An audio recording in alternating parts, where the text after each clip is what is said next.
Halo, assalamualaikum warahmatullahi wabarakatuh. Berjumpa lagi dengan dari My channel yang senantiasa menemani teman-teman semua dalam persiapan seleksi akademik PPG PGSD 2023. Ini kita dapat info bahwa tahun ini teman-teman akan diadakan seleksi akademik PPG lagi. Bagi teman-teman yang belum terakomodir pada tahun kemarin atau belum bisa ikut di PPG tahun 2022, teman-teman bisa mempersiapkan diri menghadapi seleksi akademik di 2023 ini. Semoga dengan program yang kita berikan ini nanti teman-teman bisa lolos di UPPPG, ya bisa lolos di seleksi akademiknya gitu, atau pretestnya gitu ya teman-teman ya. Oke teman-teman, nanti pembahasan program kita adalah diambil per indikatornya. Jadi kita akan bahas tuntas indikator-indikatornya dari indikator pertama sampai indikator 100. Nah, kita mulai dulu yang paling ringan dulu dari indikator 21 sampai 30. Selamat menikmati ya teman-teman. Dan semoga belajar kita nanti uh, tembus gitu untuk PPG atau pretest PPG 2023 nanti. Oke, silakan simak baik-baik penjelasannya. Ini soal pertama tentang ini. Ibu Pupun sangat sadar bahwa dalam pembelajaran abad 21, salah satu karakter yang perlu dikuasai adalah critical thinking. Ya, melihat masalah dengan cara baru, menghubungkan pembelajaran lintas mata pelajaran dan disiplin ilmu. Nah, penerapan pembelajaran yang dilakukan Bu Pupun dalam pembelajaran agar siswa mengetahui karakter berpikir kritis adalah titik-titik.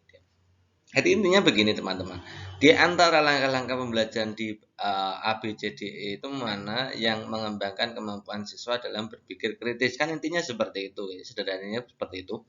Kita lihat langsung aja ke A. Siswa mengungkapkan gagasan dan dalam presentasi. Kalau mengungkapkan gagasan dalam presentasi itu bukan critical thinking tapi communication ya. Kemarin kita sudah bahas keterampilan abad 21 itu ada 4. Yang pertama critical thinking, yang kedua creative thinking, yang ketiga adalah collaboration, yang keempat adalah communication ya. Collaboration itu kerjasama, keempatnya yang komunikasinya adalah mengkomunikasikan, intinya seperti itu. Jadi A itu bukan termasuk berpikir kritis tapi masuknya di communication. Oke, ya, sekarang kita analisa yang B. Guru menunjukkan 4 gambar benda lalu meminta siswa untuk memilih salah satu gambar dengan karakteristik tertentu, mengemukakan alasannya sedetail mungkin. Oke, jadi critical thinking itu bahasa lainnya adalah begini teman-teman: berpikir mendalam, berpikir rasional, mengemukakan pertanyaan, mengemukakan gagasan, pendapat, disertai alasan yang jelas. Ini dalam satu paket. Gitu ya.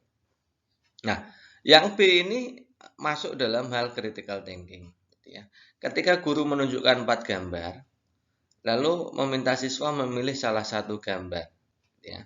Nah, dari situ siswa kemudian akan berpikir mana yang akan dipilih dan seterusnya. Terus nah, kemudian mengemukakan alasan atau gagasan ya, disuruh milih. Kemudian guru meminta siswa untuk mengemukakan alasannya sedetail mungkin. Itu artinya guru mengajarkan pada siswa mengembangkan pola berpikir kritis gitu ya, yang B.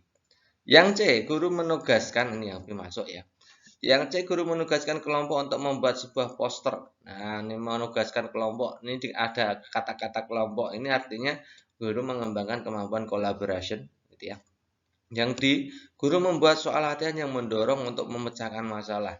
Nah, memecahkan masalah ini banyak ya, banyak hal ya.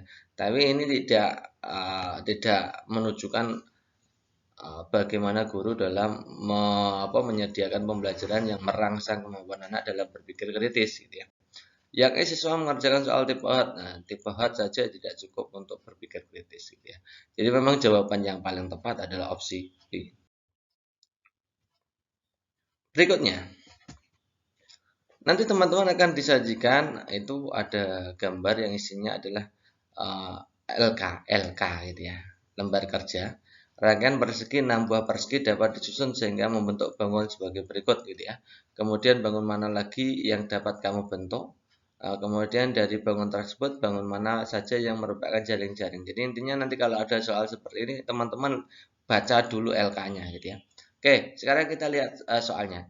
Pak Ahmad memahami bahwa pendekatan konstruktivisme itu merupakan proses pembelajaran yang menerangkan bagaimana pengetahuan itu disusun dalam pemikiran peserta didik. Nah, pada saat Pak Ahmad mengajar dengan LKPD seperti pada gambar, nah, urutan proses pembentukan pengetahuan peserta didik pada Pak Ahmad menggunakan LKPD tersebut adalah titik-titik. Kita lihat opsi A. Membaca informasi. Yes, ini jadi anak-anak harus membaca informasi dulu sebelum mengerjakan. Oke. Kemudian menyusun jaring-jaring kubus. Menyusun gitu ya. Kemudian membentuk kubus. Saya kira ini kurang ya, karena kita fokusnya ini. Ini harus ada informasi dulu. Kemudian ini membentuk kubus ya. Membentuk kubus sembarang dulu. Membentuk jaring-jaring sembarang dulu. Ya. Kemudian baru memilih di antara jaring-jaring ini yang merupakan jaring-jaring kubus. Jadi ada informasi dulu, kemudian membentuk membentuk bangun yang terbentuk dari 6 persegi, kemudian baru memilih mana yang itu termasuk jaring-jaring kubus atau balok gitu ya. Yang A kurang, karena di situ langsung menyusun jaring-jaring kubus kan tidak. Di situ kan diminta untuk membangun yang penting ada gambar yang tersusun dari 6 buah persegi kan gitu. Yang A bukan. Yang B membaca informasi yes, menemukan bangun lain dari susunan 6 persegi kurang nih ya. Yang tahap kedua kan diminta untuk bangun mana lagi yang dapat kamu bentuk kan, bukan menemukan tapi ya. Kemudian yang C membaca informasi yes, menemukan jaring-jaring, tidak langsung menemukan ya, karena langkah kedua ini adalah membangun suatu gambar dari 6 buah persegi. Kemudian yang D membaca informasi, membangun susunan persegi menjadi jaring-jaring. Oke, benar. Kemudian memilih jaring-jaring dari 6 persegi yang disediakan. Oke, betul ya. Ya, jadi jawaban yang paling tepat ya opsi D.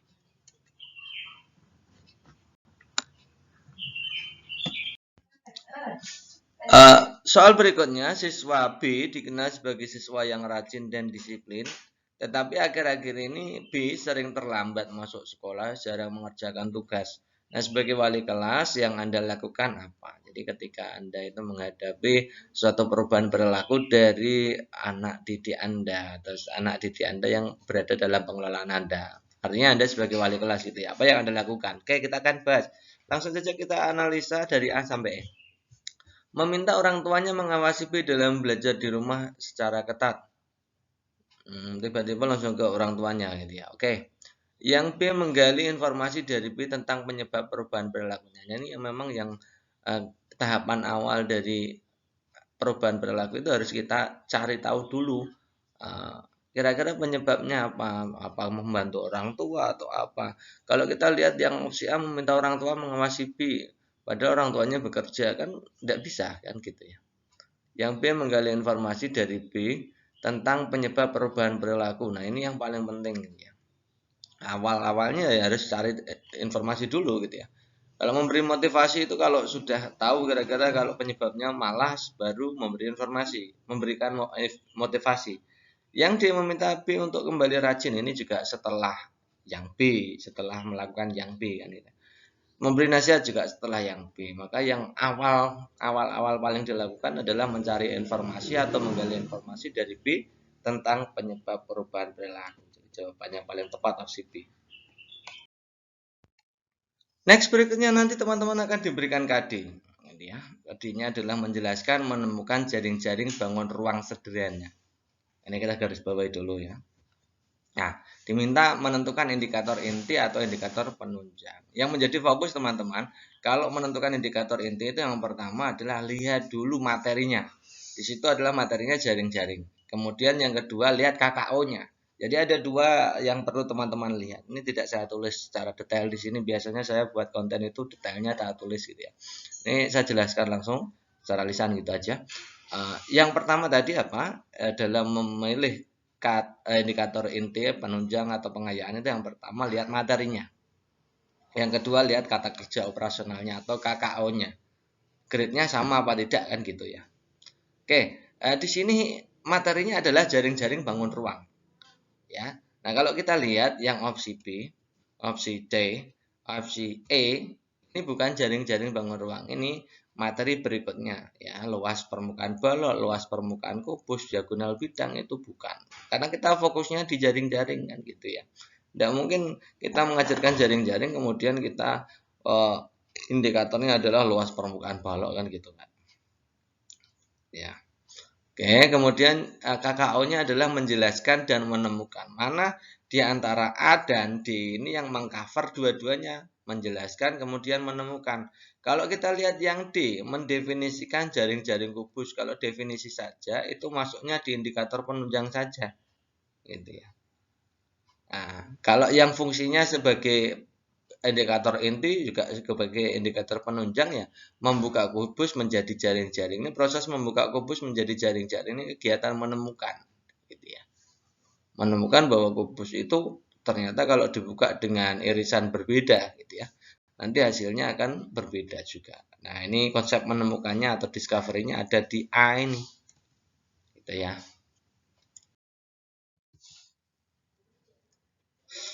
Berikutnya, ini juga termasuk kategori baru ya. Kemarin ada soal seperti ini, tapi untuk di daerah Sulawesi. Jadi teman-teman harus memahami ini. Nanti saya bacakan dulu.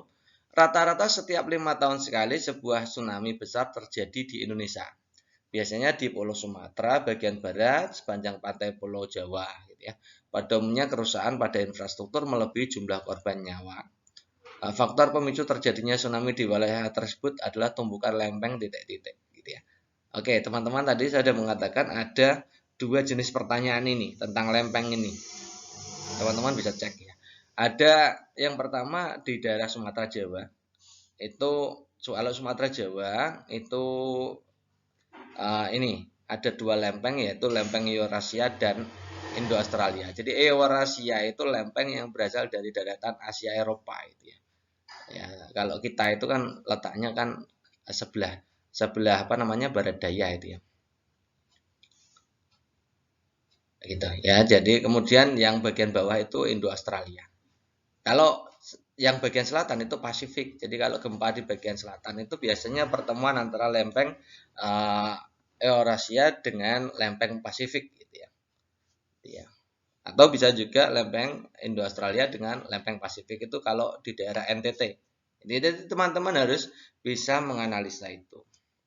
Nih, kalau di Sumatera itu ada dua lempeng, lempeng Eurasia dan lempeng Indo-Australia.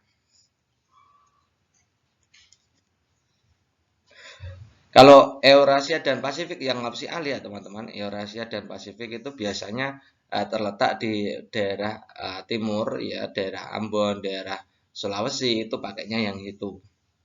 Kalau Eurasia Filipina itu tidak ada ya, lempeng Filipina tidak ada. Kalau Indo-Australia dan Filipina juga tidak ada. Maka jawaban yang paling tepat ya yang B ini. Soal berikutnya ketika guru mengadakan ulangan atau ujian, soal yang digunakan hendaknya dapat mengukur kemampuan siswa yang hendak diukur secara tepat. Dengan kata lain, bahwa guru yang baik dalam membuat soal harus memperhatikan titik-titik. Jadi ada 4 teman-teman. 4 hal yang perlu diperhatikan guru dalam membuat soal gitu ya. Ada daya pembeda, tingkat kesulitan atau kesukaran, validitas dan reliabilitas. Kalau kita lihat di opsi pilihan gandanya B sampai E itu. Lalu kita harus memahami masing-masing gitu ya. Kalau daya beda itu kemampuan suatu soal untuk membedakan golongannya gitu ya. Ada golongan siswa yang berkemampuan tinggi, ada golongan siswa yang berkemampuan rendah. Harus bisa membedakan. Jangan sampai kalau kita membuat soal itu ternyata orang yang cenderung pintar dengan orang yang cenderung berkemampuan rendah itu nilainya sama. Itu artinya tidak ada daya pembedanya di situ. Oke, kita paham ya. Kemudian kalau tingkat kesukaran itu banyaknya persentase jumlah siswa menjawab soal benar atau salah. Jadi kalau terlalu sukar, maka nanti daya pembedanya juga tidak berfungsi. Ada hubungannya. Kalau validitas, yang namanya valid itu sah, absah gitu ya. Artinya hasilnya sesuai dengan kriteria. Atau bahasa lainnya mengukur kemampuan yang tidak diukur. Ini validitas. Kalau reliabilitas itu keajekan ya. Jadi digunakan berkali-kali pun tetap hasilnya akan konsisten, tetap bagus gitu ya misalnya. Maka jawaban yang paling tepat yang mana? Ini yang D gitu ya. Jelas.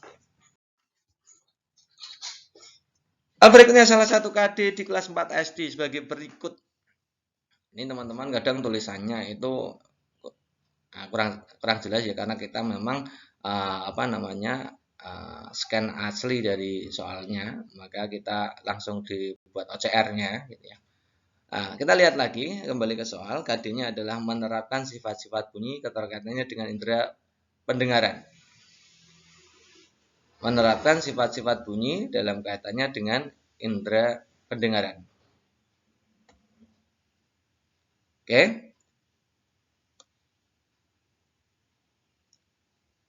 Kita lihat indikator ketercapaian kompetensi yang dapat disusun berdasarkan KD tersebut adalah titik-titik.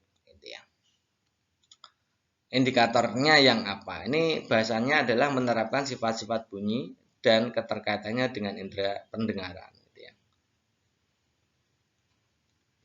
Kita lihat yang A.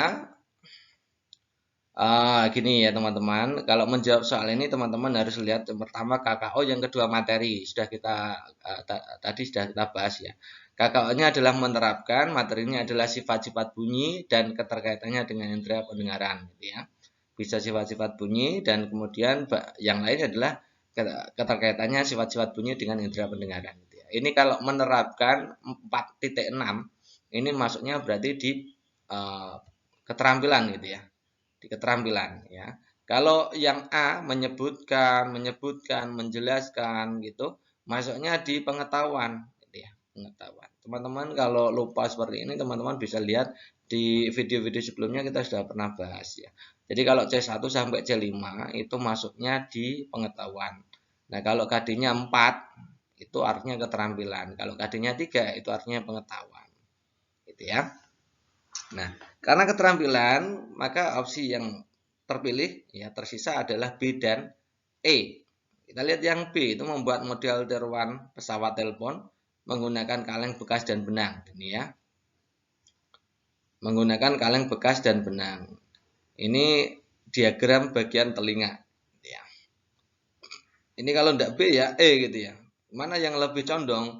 Kalau kita lihat yang B itu membuat tiruan model pesawat telepon, itu artinya kita mengajarkan tentang sifat-sifat bunyi. Ya, sifat-sifat bunyinya adalah sifat perambatan bunyi, gitu ya. Dari telinga menuju telinga, gitu ya. Dari mulut menuju telinga atau dan sebaliknya, gitu ya. Kalau yang E itu diagram bagian-bagian telinga saja, itu nanti sifat-sifat bunyinya di sebelah mana? Kan belum. Ya. Maka jawaban yang paling tepat ya opsi B ini. Kalau yang E itu condong ke organ pendengaran saja. Gitu. Ya, jadi saya lebih memilih yang opsi B. Berikutnya, dalam perencanaan pembelajaran, seorang guru merancang penilaian yang dilakukan dengan meminta peserta didik untuk menilai proses dan tingkat pencapaian kompetensi. Jadi yang akan dinilai adalah proses dan tingkat pencapaian kompetensi, proses dan hasil. Nah, nantinya seperti itu. Untuk itu peserta didik perlu menentukan dahulu kompetensi yang dinilai, menentukan format penilaian, pedoman pensyukuran. Nah, guru mengkaji sampel hasil penilaian secara acak untuk mendorong peserta didik selalu cermat dan objektif, gitu ya, serta menyampaikan umpan balik. Dalam kasus seperti ini jenis penilaian yang digunakan adalah titik-titik. Tadi saya sudah mengatakan itu yang dinilai adalah proses dan hasil. Kalau proses dan hasil maka yang bisa memungkinkan adalah penilaian keterampilan, gitu ya. Kalau hasil saja itu biasanya penilaian pengetahuan. Nah, karena penilaian keterampilan, kalau opsi kita lihat opsi pilihan gandanya itu opsi catatan anekdot itu penilaian sikap, penilaian diri juga sikap, jurnal juga sikap. Maka tinggal dua pilihan ini, pilih yang proyek atau kinerja. Kalau proyek itu kan tugas berupa investigasi dan penyelidikan. Ada jadwalnya, ada waktu penyelesaiannya. Jadi fokusnya ke produknya, produk hasil akhirnya. Ya, kemudian kinerja itu adalah penilaian tentang proses dan hasil. Misalkan penilaian kerja itu membuat jus, itu produknya ada, prosesnya dalam membuat. Ya. Kemudian praktiknya ada dalam membuat, kemudian produknya juga ada. Jadi yang namanya kinerja itu adalah praktik dan produk, gitu ya. Jawaban yang paling tepat ya opsi B ini.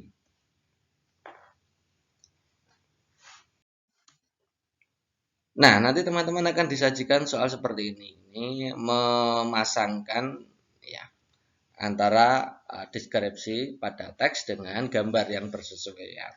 Ya.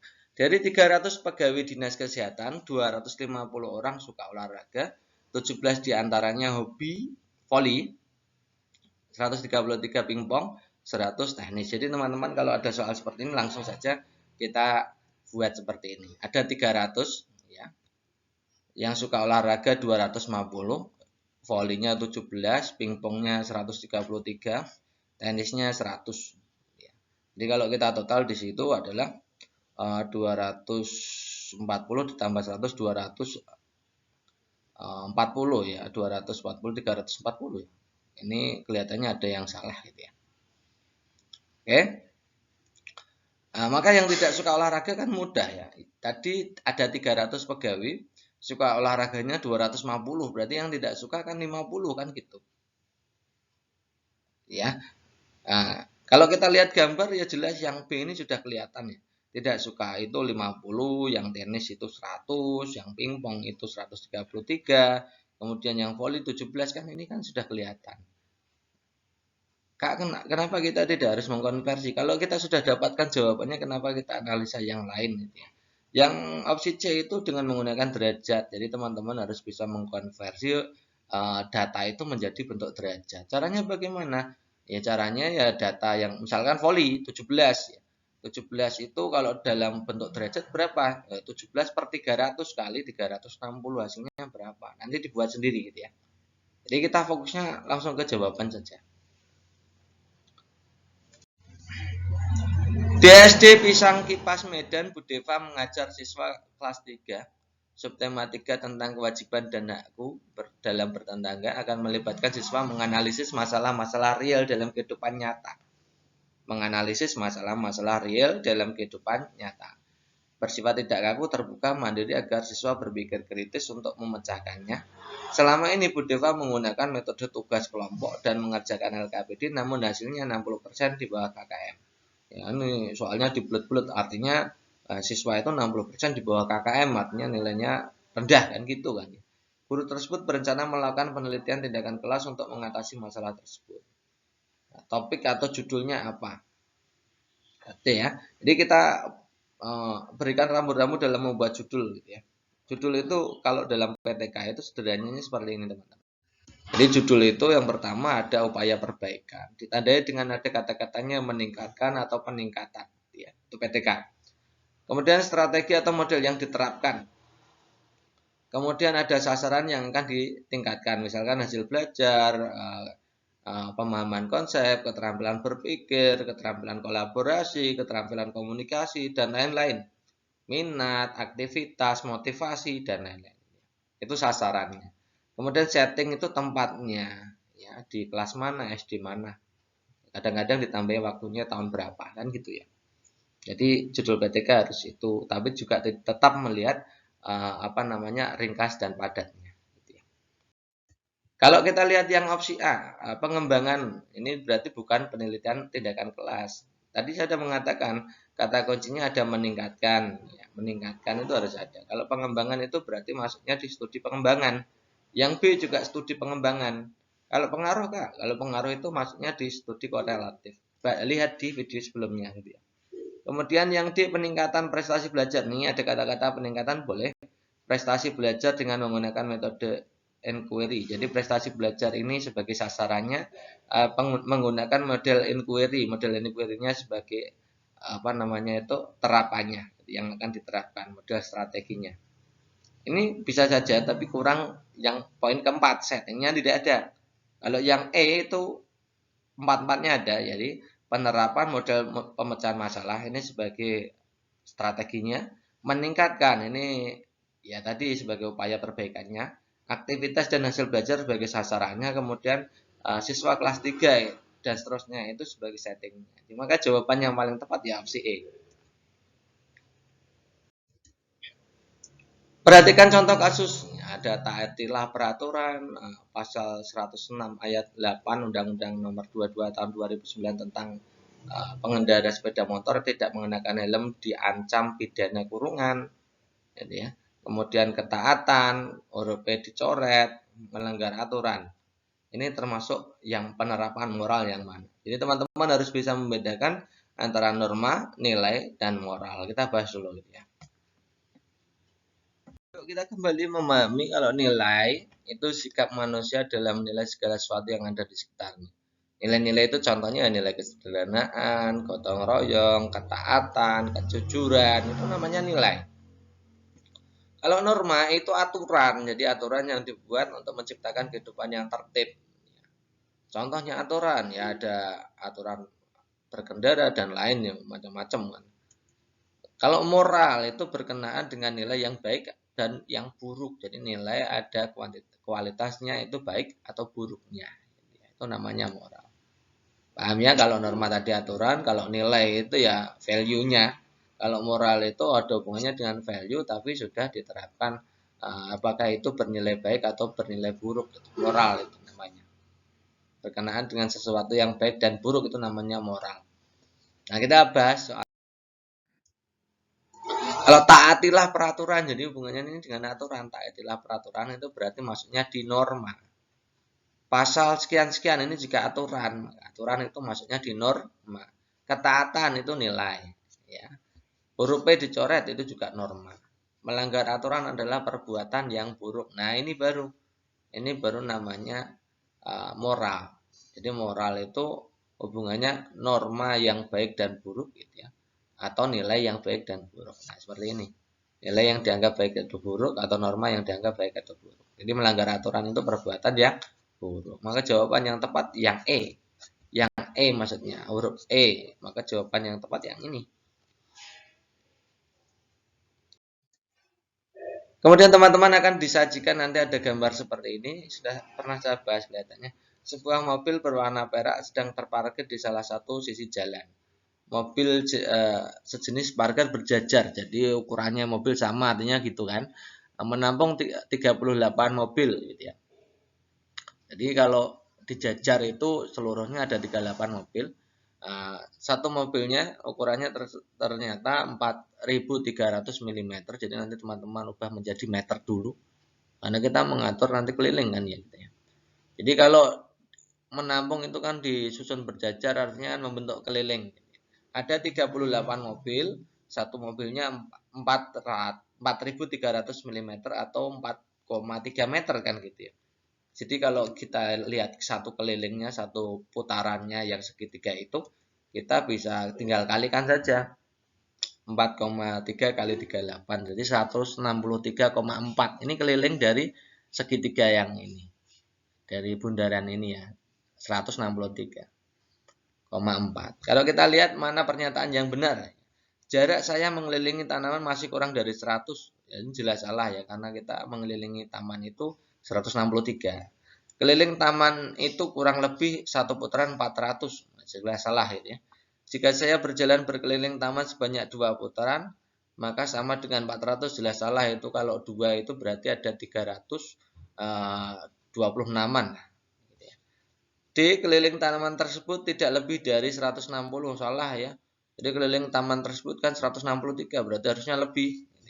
Yang E maka jawaban yang tepat. Kalau saya bolak-balik trek lurus 100, berarti kalau bolak-balik berarti 200 ya. Kalau 200 maka 200 kan lebih dari 163, maka ya benar. Lebih jauh dari keliling taman. Maka jawaban yang tepat ya opsi E. Next berikutnya, perhatikan tulang-tulang pembentuk rongga. Ini ada varian soal yang baru sekali ini ya. Jadi masih hubungannya dengan soal-soal tentang tulang dada. Yang pertama tulang tajud tempatnya melekat tulang rusuk pertama. Kemudian yang dua tulang hulu tempat melekatnya tulang rusuk kedua. Tulang tajud tempat melekatnya tulang rusuk ketiga sampai ke 7. Tulang badan tempat melekatnya tulang rusuk ketiga sampai ke 7. Nah, pasangan tulang yang fungsinya benar. Jadi kita akan bahas dulu tentang 3 tulang itu pada tulang dada. Ada tulang yang namanya tulang hulu, tulang badan, dan tulang taju pedang atau tulang taju gitu ya. Oke, kita akan bahas pembahasannya sebagai berikut. Jadi gambarnya seperti ini teman-teman. Pada tulang dada ini ada 3 bagian yang saya garis itu. tulang hulu itu bagian atas sendiri itu melekatnya tulang rusuk pertama dan kedua, dilihat teman-teman. Rusuk 1 dan rusuk 2 ini masuk nempel di tulang hulu. Kemudian yang bagian tengah itu tulang badan pada gambar. Tulang badan itu letaknya di tengah. Ya, melekatnya tulang rusuk ketiga sampai ke 7. Dan kemudian ada gabungan tulang rusuk ke 8 sampai 10 itu juga akhirnya menempel di situ. Yang bagian ujung ini tidak ada tulang rusuknya. Ya, jadi terletak bagian bawah. Tulang ini terbentuk dari tulang rawa. Oke, paham ya? Jadi tulang hulu itu yang bagian atas, 1 2 tulang rusuknya. Kemudian tulang badan itu 3 sampai 7, kemudian ada gabungan 8 10 itu juga nempel di tulang dada, tulang badan. Kemudian tajuk pedang itu bagian ujung sendiri seperti pedang itu, gambarnya dilihat itu ya. Oke. Nah, itu harus paham. Oke, pasangan tulang yang fungsinya benar. Kita lihat yang satu, tulang taju tempat melekatnya tulang rusuk pertama. Tidak, ini harusnya yang nomor 1 itu adalah tulang hulu. Yang B itu tulang hulu melekatnya rusuk kedua. Ya benar, rusuk kedua, rusuk pertama itu masuknya di tulang hulu. Kemudian tulang taju melekatnya tulang rusuk, jelas tulang taju itu tidak gitu ya. Tulang taju tadi tidak ada yang melekat tulang rusuk. Yang keempat benar. Tulang badan tempat melekatnya rusuk ketiga sampai ke 7 benar gitu ya. Maka jawaban yang paling tepat 2 dan 4. Seorang siswa yang rumahnya jauh dari sekolah sering menjemputnya terlambat. Ya. Sehingga harus menunggu di sekolah sampai sore. Sebagai guru yang bertanggung jawab memonitor keadaan siswa, maka yang dilakukan. Kalau yang A menyerahkan pengawasan siswa kepada penjaga sekolah, kurang tanggung jawab. Yang B menyerahkan tanggung jawab pengawas kepulangan siswa kepada wali, juga tidak. Meminta siswa untuk sabar menunggu, ya tidak. Memastikan bahwa siswa telah meninggalkan sekolah dijemput pihak keluarga. Ini yang benar. Langsung saja gitu ya. Kompetensi kewarganegaraan mencakup pengetahuan kewarganegaraan, sikap kewarganegaraan, dan disposisi kewarganegaraan. Nah, pada kelas 4, tema indahnya kebersamaan, subtema keberagaman budaya bangsaku, muatan PPKN, yang mengandung civic knowledge yang mana? Apakah aturan dalam bermain simpai, mengidentifikasi sikap menghargai keberagaman, mendeskripsikan tentang permainan simpai, mengaitkan situs Trowulan dengan makna persatuan dan kesatuan, sikap menghormati pada sesama bangsa agar karena perbedaan budaya. Nah, jadi untuk menjawab soal ini teman-teman harus benar-benar bisa membedakan itu yang namanya civic knowledge, civic skill, kemudian disposisi atau civic disposisi gitu ya. Oke, saya jelaskan masing-masing itu. Yang pertama kita belajar civic knowledge. Civic knowledge itu sebenarnya adalah materinya. Saya ulangi, civic knowledge itu materinya. Nah, materi ya bisa macam-macam gitu ya. Misalkan dalam politik itu manusia sebagai zon politikon, kemudian proses terbentuknya bangsa, asal-usul negara, ini anggap saja ini seperti bab gitu loh teman-teman ya, materinya. Ya, saya ulangi lagi, civic knowledge itu adalah materi yang diajarkan. Kemudian yang kedua adalah civic skill. Civic skill itu kompetensinya siswa atau kecakapannya siswa gitu ya. Contohnya itu menganalisis, mendeskripsikan, mengevaluasi, menentukan dan lain-lain. Itu namanya civic skill ya. Civic skill dibagi dua, civic intelektual dan partisipasi gitu ya. Kalau partisipasi bagaimana? Interaksi, memantau, mempengaruhi dan seterusnya. Itu namanya civic skill. Saya ulangi, kalau civic knowledge itu hubungannya dengan teori materi, kalau civic skill itu kompetensinya siswa yang akan dikembangkan. Yang ketiga adalah civic disposition atau karakter kewarganegaraan. Ini hubungannya dengan karakter atau sikap yang sudah terbentuk ya. Contohnya yang menghargai, sikap jujur dan lain-lain. Sikap menghargai, sikap jujur gitu ya. Jadi teman-teman harus paham civic knowledge, civic skill dan civic disposition gitu ya. Jadi kalau kita analisa soal yang ini itu yang kita bahas yang ya, sikap menghormati. Nah, sikap menghormati itu sudah menjadi karakter gitu ya. Jadi ini termasuk civic disposition. Kemudian kalau mengaitkan, ada mengaitkan, mendeskripsikan, mengidentifikasi gitu ya. Ditandai dengan apa itu namanya? Kata kerja operasional itu pasti kecakapan atau civic skill gitu ya. Ini civic skill, pasti civic skill. Ya. Kalau yang aturan dalam bermain simpai ini kan teorinya, materinya. Ya, maka itu namanya civic knowledge. Nah, maka jawaban yang paling tepat adalah opsi A. Berikutnya nanti teman-teman akan disajikan puisi. Nah, puisinya saya bacakan dulu. Retakan hujan yang tadi jatuh, berkilau pada kelompok kembang yang memerah, antara batu-batu hening merenungi air kolam, angin bercakap-cakap, selai daun terperanjat dan lepas. Gitu ya. Makna yang terkandung dalam puisi tersebut. Nah, maknanya bagaimana? Kalau teman-teman baca kemudian menganalisa, itu kata-kata atau diksi yang dipakai itu diksi yang kesannya adalah sendu, gitu ya. Seperti ini teman-teman, merenungi air, kemudian terperanjat lepas, itu ya. Jadi bukan sesuatu yang bahagia, tapi yang kesedihan, seperti itu. Nah, kalau kita lihat yang pilihan gandanya A itu kehidupan yang indah, pasti bukan. Rasa syukur pasti juga bukan. Ketentraman juga bukan. Keinginan bercakap-cakap ini bukan makna, tapi ini sekedar mengisi apa tuh namanya, menulis kembali apa yang menjadi syairnya gitu ya. Jadi jawaban yang paling tepat ya penyesalan. Pada saat jam istirahat sekolah, ada salah satu siswa menemui Anda untuk meminta dijelaskan materi pelajaran. Jadi ada siswa yang datang kepada Anda ketika jam istirahat, minta diajari kan. Intinya seperti itu. Sebagai guru apa yang Anda lakukan? Kalau yang A, menerangkan materi yang belum dipahami siswa pada pertemuan selanjutnya, ini saya kira tidak cepat merespon gitu ya. Yang B, segera menjelaskan. Nah, ini yang bagus ini ya. Yang C, meminta siswa untuk membaca buku. Ini juga kurang karena memang bocah anak itu tidak paham. Ya. Yang D, memberi saran untuk belajar bersama, menjelaskan materi yang belum dipahami. Ini juga kurang. Jadi paling bagus ya B itu. Kemudian nanti teman-teman akan disajikan KD, contohnya KD 3.7 menerapkan sifat-sifat cahaya dan keterkaitannya dengan indera penglihatan. Ini yang perlu teman-teman garis bawahi, menerapkan 3.7 itu berarti masuknya di pengetahuan ya. Tapi nanti kita akan lihat ternyata kompetensinya itu masuk mengukur pengetahuan atau keterampilan kan gitu. Pak Robi berencana mengajarkan materi tersebut pada hari ini dengan tujuan setelah melakukan diskusi. Jadi ada kegiatan diskusinya ada. Diharapkan peserta didik mampu menganalisis. Nah, menganalisis berarti masuknya di C4. Ya, jadi itu yang yang dinilai berarti itu pengetahuan gitu ya.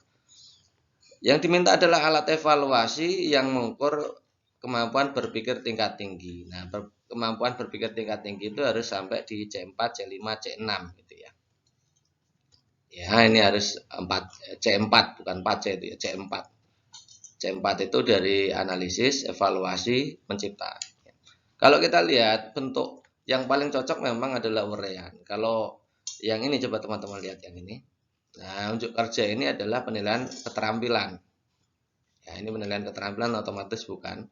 Kemudian isian singkat tentang fungsi iris. Nah, ini fungsi iris ini padahal kita belajarnya adalah penerapan sifat-sifat cahaya. Kalau isian singkat ini saya kira bukan. Ini tidak mengukur keterampilan berpikir tingkat tinggi. Apalagi ini menjodohkan. Jadi memang yang paling cocok ya uraian. Berikutnya nanti teman-teman akan disajikan KD lagi seperti ini. KD-nya 3.5. Kalau kita lihat KD-nya berarti masuknya di pengetahuan gitu ya. Mengubah teks puisi ke dalam teks prosa, artinya memfrasekan, istilahnya seperti itu, dengan tetap memperhatikan makna isi teks puisi. Hal pertama yang dilakukan dalam mengembangkan indikator. Nah, salah satu rumusan indikator itu disesuaikan dengan KKO KD-nya. Gitu ya. Karena di situ mengubah teks puisi ke teks prosa, itu artinya kegiatan melakukan parafrase, artinya berarti masuknya di C5. Proses mengubah itu masuknya di C5. Kalau memecah baru C4 ya. C5 mengubah. Oke. C5. Jadi kita akan melihat dari opsi A sampai E itu yang sampai ke C5 ke atas. Bisa C5, C6 bisa juga. Nah, kalau kita lihat yang opsi E ya, itu C1. Pokoknya kalau ada kata-kata menyebutkan itu C1. Kemudian kalau menjelaskan itu C2. Kalau menerapkan C3. Ya. Menerapkan, mengamati dan seterusnya itu C3. Ini juga. Ini yang paling menilai itu maksudnya menyimpulkan, artinya masuk dalam C5 gitu ya. Jadi jawaban yang tepat ya opsi A. Berikutnya nanti teman-teman akan disajikan teks. Di situ ada dua teks 1 dan teks 2. Teks 1. Badai terjadi karena adanya cuaca yang panas tapi udara yang ada di sekitar lembab. Sesuai namanya, siklon atau badai tropis ini terjadi di daerah perairan tropis, terutama yang punya suhu muka laut yang hangat. Meski berpotensi merusak, badai tropis sangat penting bagi atmosfer. Badai tropis memindahkan panas dari daerah khatulistiwa menuju garis lintang yang lebih tinggi. Itu teks 1. Teks 2, Mulyono menjelaskan badai tropis anggrek terjadi pada 2010, sedang siklon tropis Bakung terjadi di 2014. Dan saat ini tercatat terjadi badai tropis Cempaka. Ketiga siklon tropis yang terjadi tercatat menggunakan nama bunga asli Indonesia sesuai kesepakatan dan usulan dari TCWC Jakarta. Penanaman badai tropis dengan nama bunga ini terjadi karena TCWC Jakarta diberi kewenangan untuk memberikan nama pada badai tropis. Oke, kalau kita lihat teks 1, teks 2. Ini keterkaitannya dengan yang pertama itu teks 1 gitu ya. Teks 1 itu saya jelaskannya. Jadi teks 1 itu termasuk teks eksplanasi. Saya jelaskan dulu, teks eksplanasi itu teks yang menjelaskan tentang sebab akibat dari suatu fenomena alam gitu ya, atau fenomena sosial itu sebab akibatnya. Ada 3 bagian dari teks eksplanasi: teks pernyataan umum, jelas, kemudian penutup.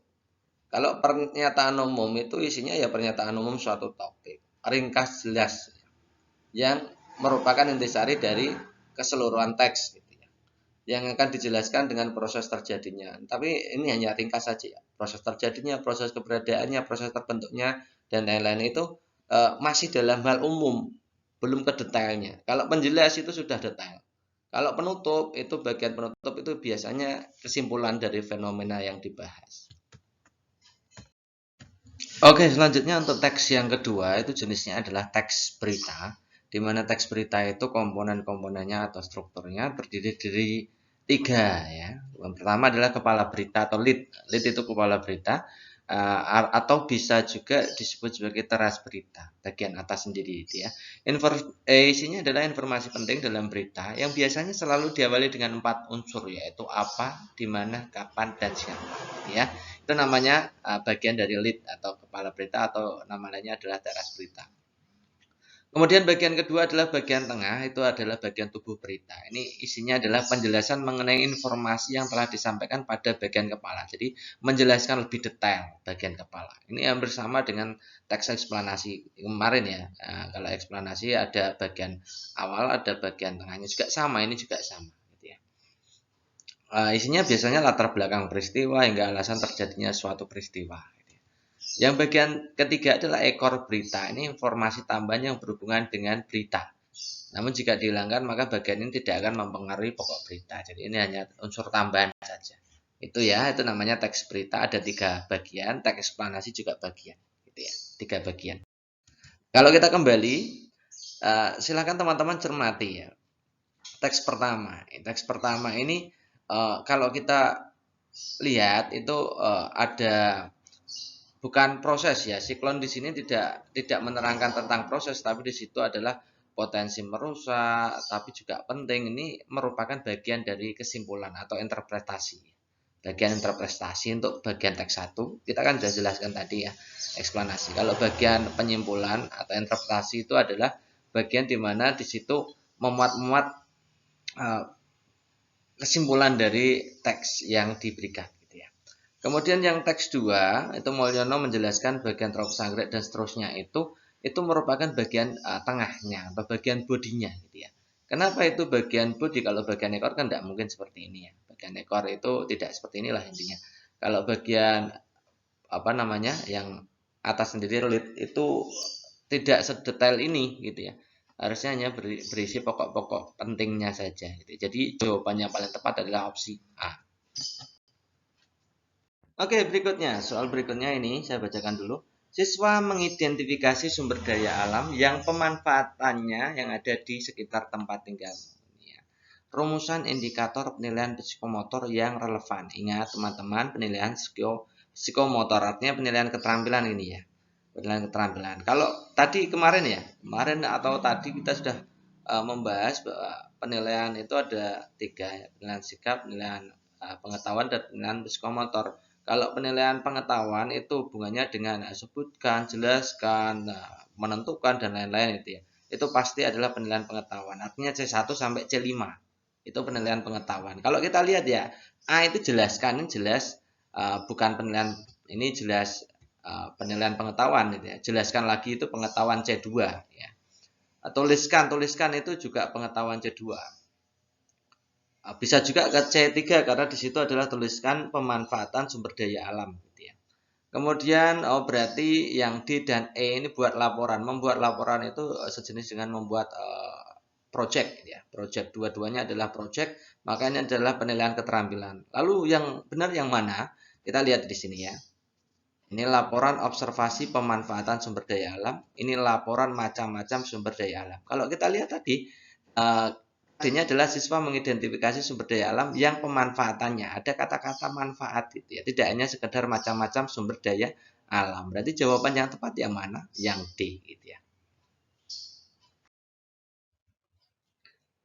Dalam menghadapi siswa yang nilainya selalu baik dan menyelesaikan pembelajaran dengan cepat, maka guru perlu melakukan titik-titik ya. Jadi ada 2 kasus gitu ya. Ada di mana beberapa siswa itu atau sebagian besar siswa itu nilainya di bawah KKM atau tidak baik, maka harus ada remedi.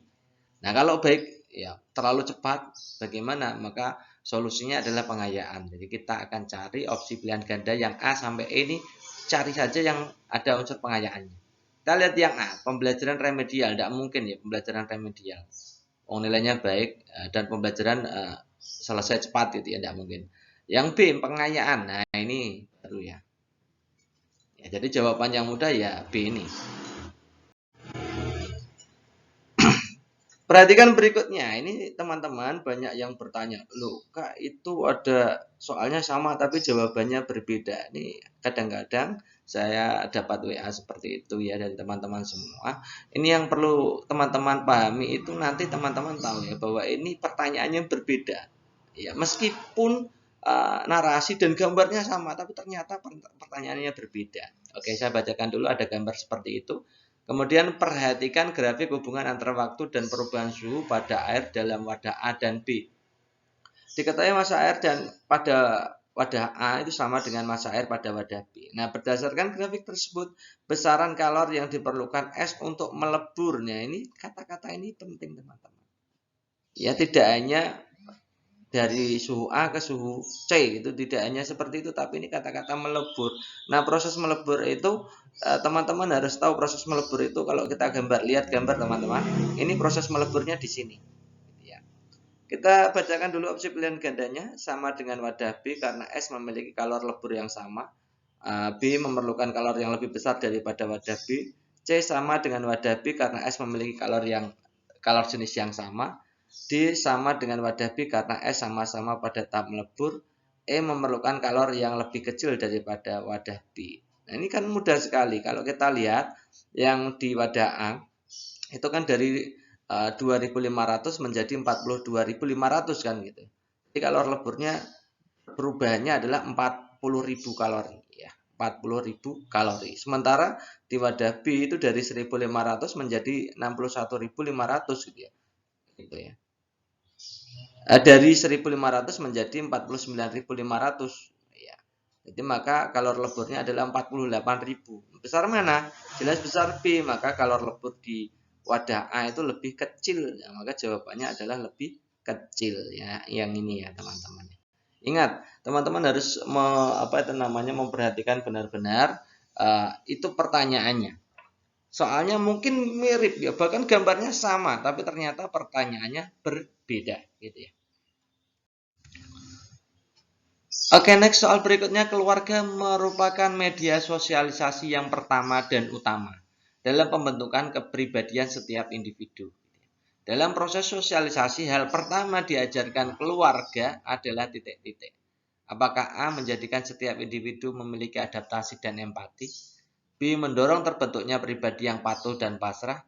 C. Menanamkan rasa solidaritas simpati. Yang D. Mendorong anggota keluarga mempunyai simpati adaptasi. Yang E. Menanamkan berbagai norma dan nilai dalam masyarakat. Oke teman-teman. Jadi kalau teman-teman lihat, saya tidak berikan teori untuk menjawab ini ya, karena memang ini mudah pertanyaannya. Jadi ketika anak-anak itu tumbuh berkembang di lingkungan keluarga, maka hal pertama yang diajarkan adalah aturan, norma, nilai gitu ya. Misalkan cara berpakaian itu kan juga termasuk norma. Cara makan, cara berbicara itu juga termasuk norma gitu ya. Maka jawaban yang paling tepat adalah opsi E. Plat tembaga bersuhu 200 derajat Celcius dimasukkan ke dalam 2 kg air 16 derajat Celcius. Setelah beberapa saat terjadi keseimbangan suhu air tembaga sebesar 40 derajat Celcius. Berdasarkan data tersebut, massa dan kalor jenis tembaga dibandingkan dengan massa dan kalor jenis air bagaimana? Gitu ya. Kita lihat opsi A, massa tembaga lebih kecil daripada massa air, tapi kalor jenisnya lebih besar. Massa tembaga yang kalor jenisnya lebih besar daripada massa dan kalor jenis air. Massa tembaga dan kalor jenisnya sama dengan massa dan kalor jenisnya air. Yang D, massa tembaga lebih besar daripada massa air, tapi kalor jenis tembaga lebih kecil. Oke, yang E, massa tembaga yang kalor jenisnya lebih kecil daripada massa dan kalor jenis air gitu. Ini ada dua pertanyaan dan teman-teman harus simak baik-baik ini karena Kak itu soalnya sama tapi kenapa jawabannya berbeda. Oke, yang jadi fokus teman-teman, ini saya sudah pernah menghitung ya. Saya sudah pernah menghitung, tapi yang perlu teman-teman cermati itu saya sudah eksplorasi dari berbagai soal FRUP yang beredar gitu ya. Ini yang berbeda di sini. Yang ini teman-teman. Ya, yang ini ya. Kalau kalor jenis tembaga dengan kalor jenis air kan teman-teman sudah pasti tahu gitu ya. Tidak tahu angkanya tapi logikanya tahu. Yang namanya kalor jenis itu kalor yang dibutuhkan untuk menaikkan suhu 1 kilogram naik berapa derajat gitu ya. Intinya seperti itu. Kenapa kalor jenis tembaga itu lebih kecil daripada kalor jenis air? Tembaga, besi, dan lain-lain, desain termasuk itu kan konduktor. Jadi dikasih panas sedikit, cepat sekali naiknya. Beda dengan air gitu ya. Maka butuh kalor atau butuh panas yang lebih lama, lebih banyak air daripada tembaga. Gitu ya. Jadi teman-teman paham, kalor jenis dari logam itu lebih kecil daripada kalor jenis dari air. Karena apa? Karena tadi saya sudah jelaskan bahwa logam itu termasuk konduktor. Ya, maka butuh panasnya sedikit sudah bisa terserap. Kalau air butuh panas yang agak lama. Oke, saya ulangi lagi, teman-teman harus melihat benar-benar di suhunya itu. Dari 16 derajat Celcius, suhu keseimbangan akhirnya di 40. Itu kan lumayan jaraknya lumayan tinggi lah. 40 ke 16 ke 40 itu kan sekitar 24-an ya. Cirinya mudah sekali, kalau sedikit, angkanya sedikit itu ya sekitar 10 ke bawah, itu nanti jawabannya ini, kalau lebih banyak dari itu jawabannya itu gitu ya. Yang penting teman-teman perhatikan ya seperti itu gitu ya.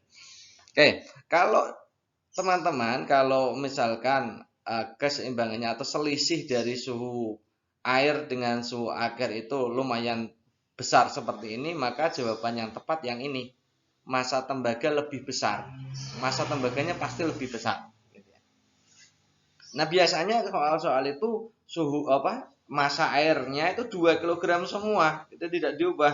Kalau diubah ya teman-teman harus menghitung lagi. Saya sudah pernah menghitung. Tidak saya jelaskan di sini ya, lihat di e-book sudah atau penjelasan di pertemuan sebelumnya juga sudah.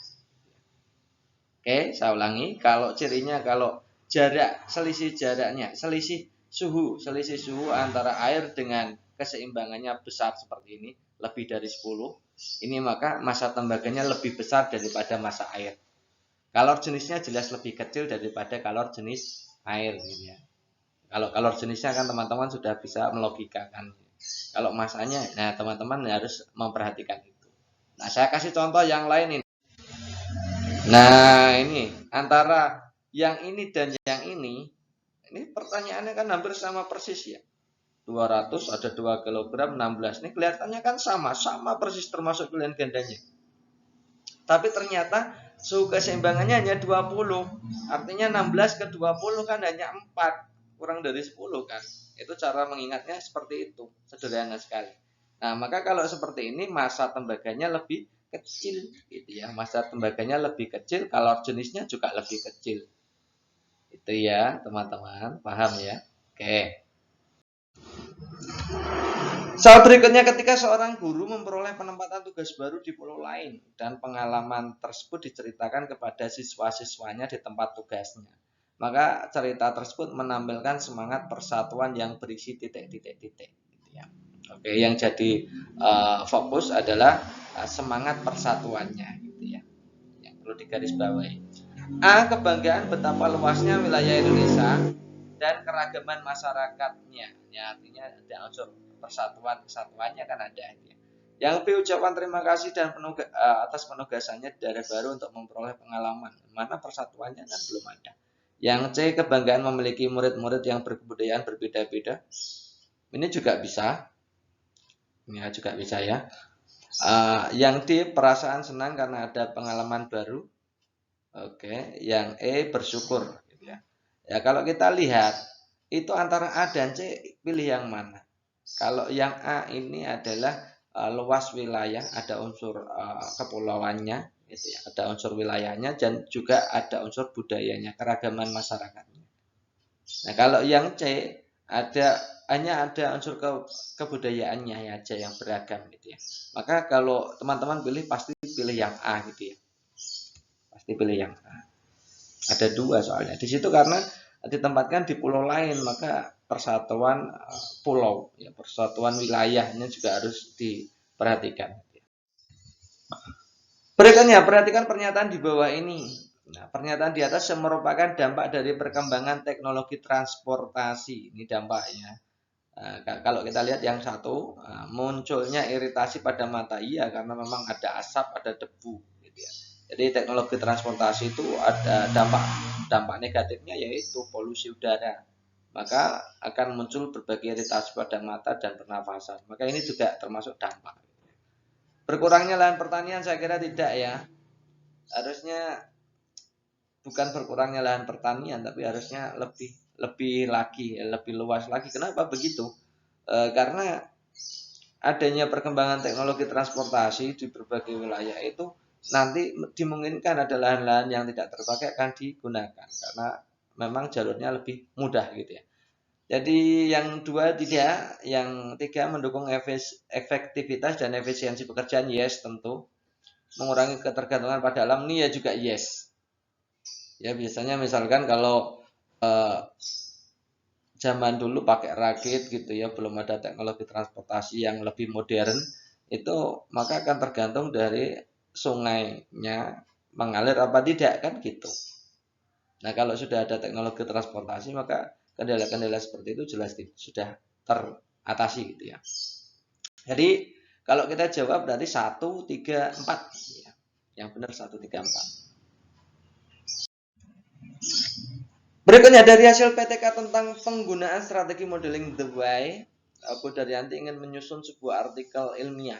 Salah satu yang dibuat adalah abstrak. Nah, kalimat yang sesuai untuk abstrak adalah titik-titik. Oke, kita skip dulu untuk pilihan gandanya. Kalau saya bacakan pilihan gandanya terlalu lama, nanti diulang-ulang lagi gitu ya. Oke, saya jelaskan dulu tentang abstrak. Jadi abstrak itu sebenarnya adalah ringkasan dari isi judul. Isi jurnal atau skripsi atau karya tulis ilmiah dari apapun gitu ya.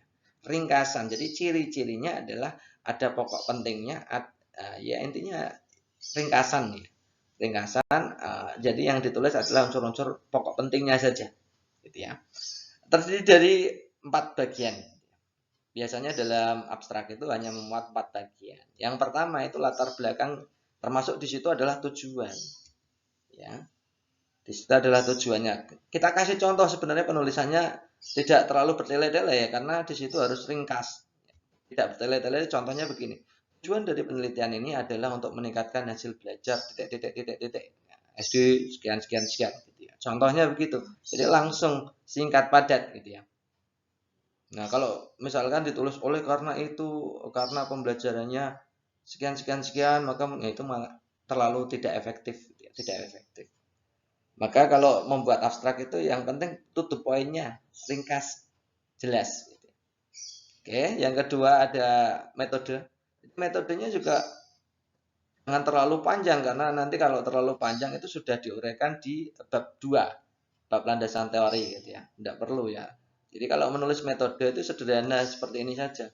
Penelitian ini dilaksanakan dengan menerapkan model pembelajaran titik-titik-titik. Terserah ini mau menggunakan model pembelajaran apa. Kemudian bagian ketiga adalah hasil penelitian.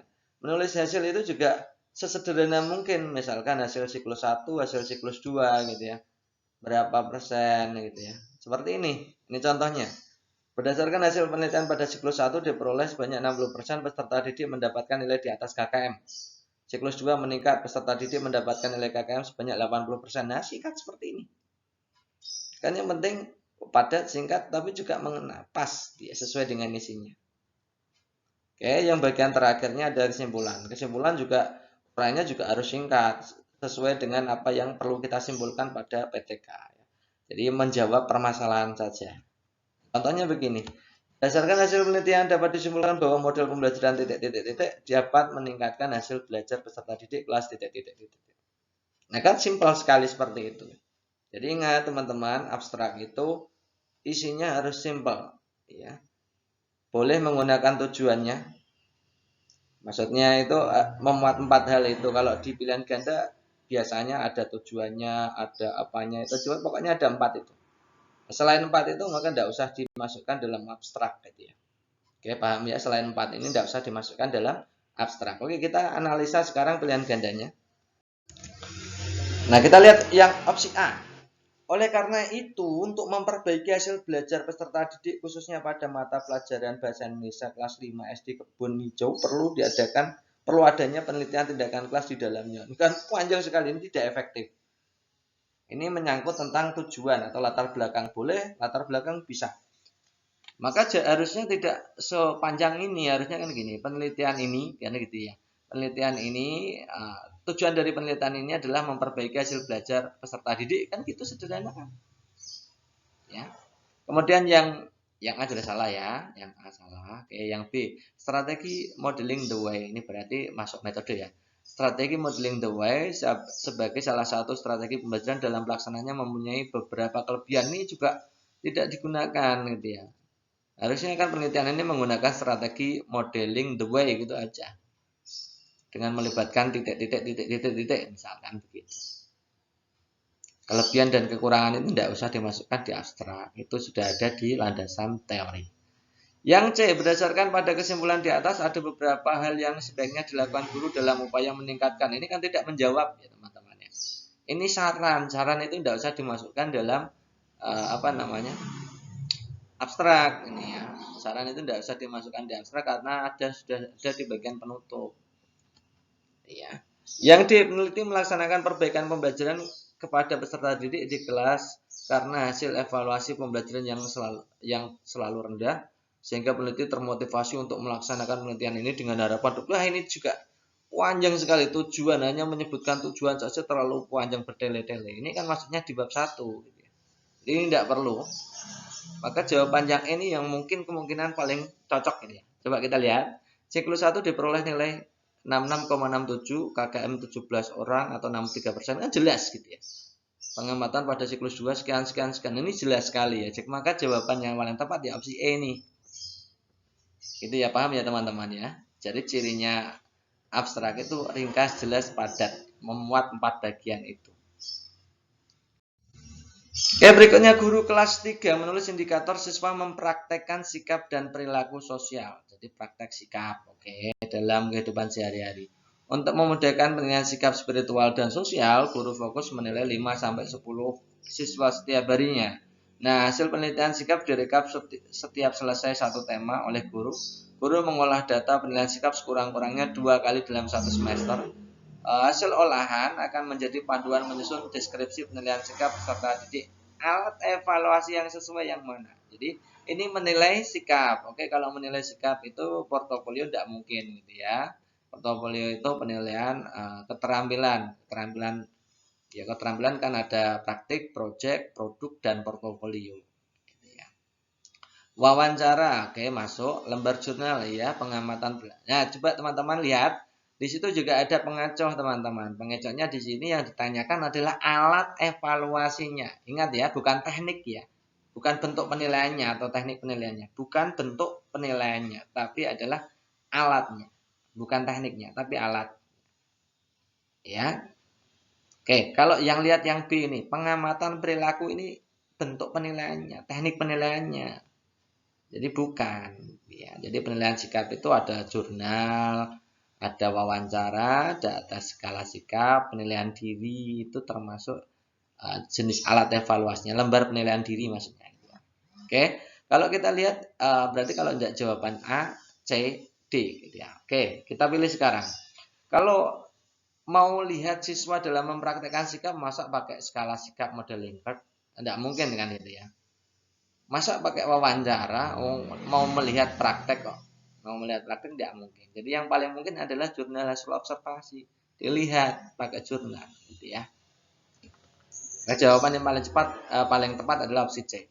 Oke, next berikutnya. Pada tahun 2017, dunia pendidikan diwarnai dengan seorang guru yang dapat mengajar di 3 satuan pendidikan. Latar belakang kondisi seperti karena motif ekonomi gitu ya. Akibatnya yang terjadi adalah tidak maksimalnya guru di kelas. Sering didapatkan bahwa guru sering tertidur saat pembelajaran berlangsung, sering pula guru datang terlambat sampai di sekolahan. Nah, padahal guru dan kolega sering protes dengan kondisi yang dialami oleh guru. Nah, puncaknya adalah protes yang dilakukan orang tua peserta didik karena guru tidak bisa memberikan pola pembelajaran dan pembiaran peserta didik saat pembelajaran. Nah, sanksi yang kemungkinan diberikan akibat pelanggaran kode etik tersebut adalah titik-titik. Kita lihat opsinya. A. Diberikan surat peringatan yang pertama. B. Dikucilkan dari lingkungan masyarakat.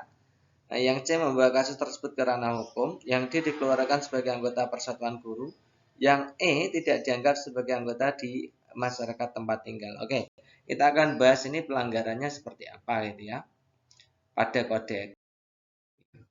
Dalam kode etik guru ada 3 pelanggaran, yaitu pelanggaran ringan, maka sanksinya juga sanksi ringan. Pelanggaran ringan itu pelanggaran pada kasus yang dinilai sanksi ringan. Nah, Dewan Kehormatan Guru Indonesia melalui sekolah atau organisasi akan memberikan pembinaan kepada guru yang melakukan pelanggaran.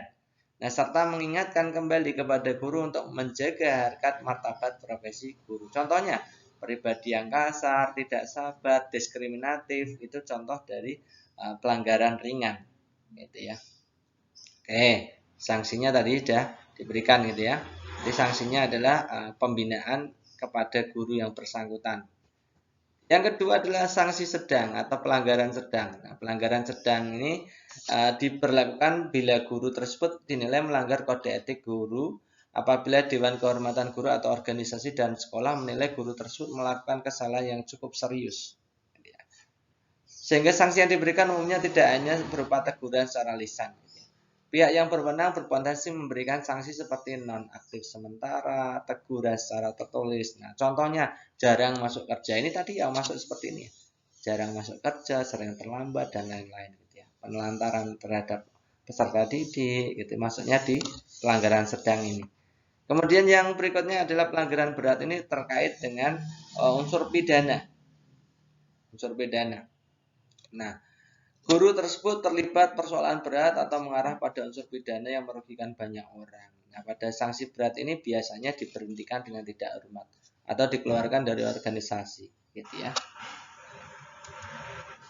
Contohnya ada tindakan pemukulan terhadap peserta didik, pencabulan dan lain-lain. Itu termasuk sanksi berat. Nah, dari sini kita sudah bisa menyimpulkan ya, pelanggaran yang ada di narasi soal ini adalah pelanggaran jenis pelanggaran sedang. Nah, pelanggaran sedang, kalau pelanggaran sedang maka kalau kita lihat opsi pilihan gandanya yang paling benar adalah yang A. Gitu ya.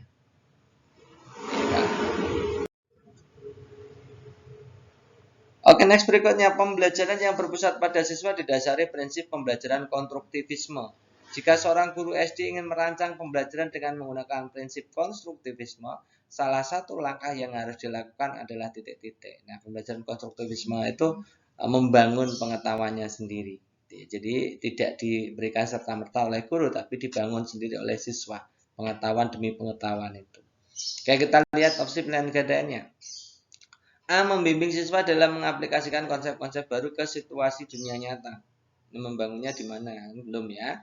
Oke, yang B. Memberikan kesempatan pada peserta didik untuk berbagi pengalaman. Yang C. Memberikan prioritas untuk melihat kondisi awal siswa. Yang D. Melakukan penilaian yang berbasis problem solving. Yang E. Mengembangkan metode pembelajaran untuk merangsang kreativitas dan cara berpikir siswa. Ini yang paling bagus memang yang E ini. Jadi konstruktivisme itu membutuhkan kreativitas dari siswa, karena setiap siswa itu punya pengetahuan berbeda-beda, harus dikonstruksi sendiri-sendiri gitu ya. Kreatif ya. Ini salah satu penerapan konsep teori konstruktivisme di dalam kelas, itu contohnya mandiri inisiatif.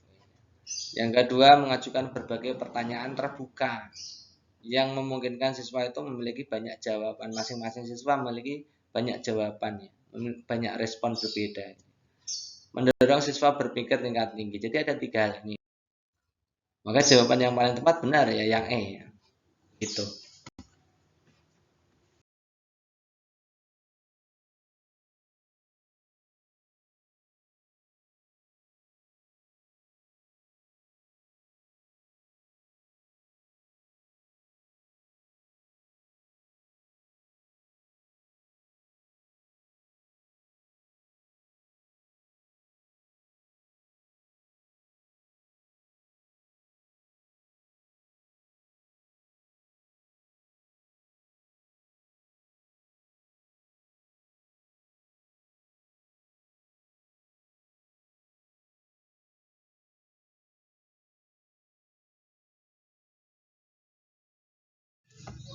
Oke, itu dulu teman-teman untuk pembahasan kita kali ini. Semoga untuk pembahasan kita kali ini bermanfaat untuk teman-teman semua. Terima kasih atas perhatiannya. Assalamualaikum warahmatullahi wabarakatuh.